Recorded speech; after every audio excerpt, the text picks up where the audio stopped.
దైవజనులు బిల్లీ గ్రహం గారు దేవదూతల పరిచర్య గురించి ఒక అద్భుతమైన పుస్తకం రాశాడు. ఆ అద్భుతమైన పుస్తకంలో అమెరికా దేశంలో జరిగిన ఒక యథార్థ ఘటన. ఆ తల్లి మంచి భక్తి కలిగిన తల్లి. ఆ ఆస్మా ప్రాబ్లం వచ్చి ఆ ఎగశ్వాసతో ఆ ఊపిరి కొట్టుకుంటూ మంచం మీద పండుకొని ఉంది. మరో క్షణం డాక్టర్ గారి సహాయం లేకపోతే చచ్చిపోయే పరిస్థితి. సరిగ్గా అప్పుడే ఈ తల్లి ఇంటిలో నుంచి ఒక చిన్న వయసులో ఉన్న మనమరాలు అప్పుడే డ్యూటీ నుంచి ముగించుకొని 12:30 ఆ ప్రాంతంలో ఇంటికి వచ్చిన డాక్టర్ గారి ఇంటికి వెళ్ళి తలుపు కొడుతుంది.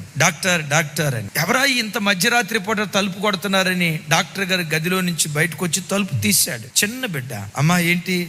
డాక్టర్ మా నాన్నమ్మ చావు బ్రతుకుల మధ్యలో అల్లాడిపోతుంది డాక్టర్. ఒకసారి వచ్చి మా నాన్నమ్మను చూడండి డాక్టర్, చాలా ఇబ్బంది పడుతుంది డాక్టర్. అయినా నేను ఇక్కడుంటానని ఈ చిన్న బిడ్డకి ఎట్లా తెలుసు? ఎవరు పంపించారు? సరే, ఇవన్నీ ఎంక్వైరీ చేసే లోపు పేషెంట్ ఏమైపోద్దోనని వెంటనే ఆ మెడికల్ సామాన్ తీసుకొని పరిగెత్తుకుంటా ఆ ఇంటికి వెళ్ళాడు.